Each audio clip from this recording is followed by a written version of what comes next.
Mm-hmm. And by the time the council came to a close, they had three major policies that were going to be followed. First, they were to see to it that humans would be made to believe that Satan and his angels do not really exist. Because up to that time, you could walk down a street of Paris and you would have signs that would say where you have a soothsayer or, or a fortune teller of some type, and if you want to put a curse on someone, you could go and see this other old lady over there, the old witch, that's the way it goes. But now it had to change. Lucifer says, we have to make sure that people, humans, get to believe that Satan and his angels do not really exist. You know, Roger, that's interesting because a recent research study report that I read indicated that in a national survey, I believe it's over 75% of people do not really believe in a real tangible devil. But there is one. Oh, yeah. Now, the next thing, the three parts policy that they had adopted there, the second one was to find a way of being able to get total control of people's minds. And that would be done by taking hypnotism out of the realm of the occult and introduce it as a new science for the benefit of mankind. So part of what the high priest told you was Satan's strategy to take total control of people's minds. They felt that by taking hypnotism out of the realm of the occult and introducing it as a new science for the benefit of mankind, they could then use people of great renown, educators, people of capacity, that would do great things, such as supposedly regress people in time to former lives that they had. And of course, after the session is over, the person would not know a thing about ancient history. And the person that she or he has talked about performing, certain deeds, we'll say 3,000 or 4,000 years ago. But this was their strategy. Now, what this would do for the thing is this, that it would create in the minds of the general public, solidly set in the mind of the general public, an unwavering trust in that great deception. In other words, people could, they would believe it. This person was hypnotized, was regressing time to, former lives, and did this and did that, and no deception. Maybe Alexander the Great, we'll say, and some of his generals and people like that. And the person, after the session is over, comes out of hypnotism, and he or she doesn't know what she's talking about. So now this would be a way of de-Christianizing the Western world through the avenue of mysticism. Now the time came when Lucifer decided that he had to choose a person to initiate this thing. And Franz Mesmer, which was an Austrian physician, was chosen. Because the priest told you all of this? Oh yeah, okay. Because he was most capable. Mesmer originated a theory called animal magnetism, later on named mesmerism.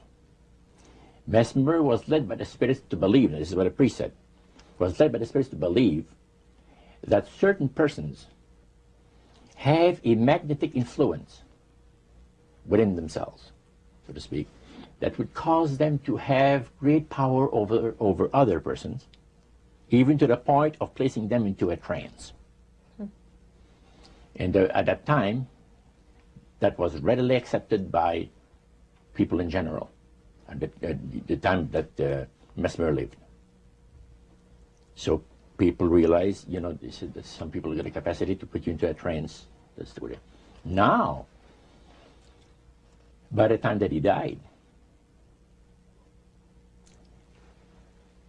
in 1815, a lot of the physicians in Europe were using hypnotism as a means of anesthesia. Now, hypnotism is the same as mesmerism? That's right. Okay. So mesmerism that's been developed to a higher degree of refinement. And the priest went on saying that the plan of Satan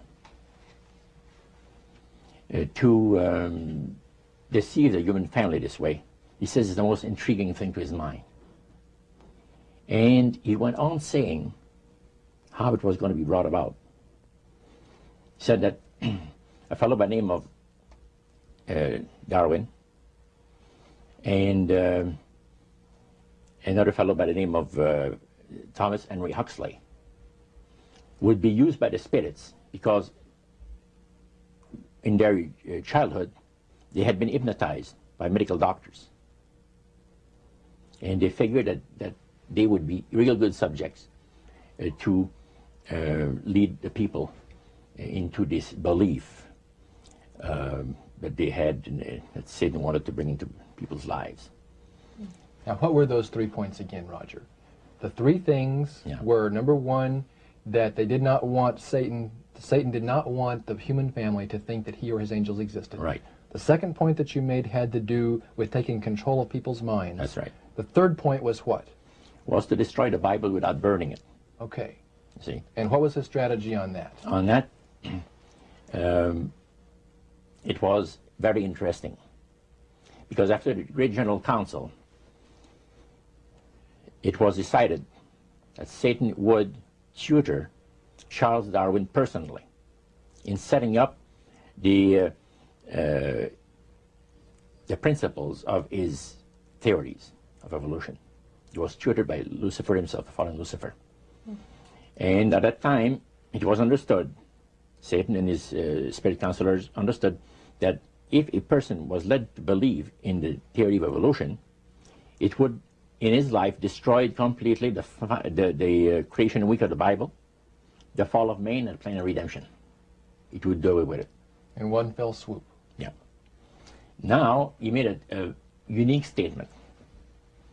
He said that according to the spirits, anyone that teaches a theory of evolution is considered to be a minister of a great religious system.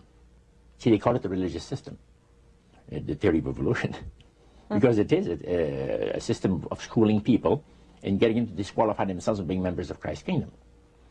And he said that every teacher of that theory is recognized by the spirits as a person of great value and receives a very special unction from Satan himself, giving great power to induce spiritual blindness, to convince and convert.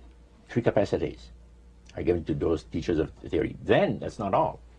The priest says that Satan considers the teachers of the theory of evolution to be so valuable to him that in the sight of all the inhabitants of the galaxies, he assigns a retinue of bright, beautiful angels to follow that educator all the remainder of his life.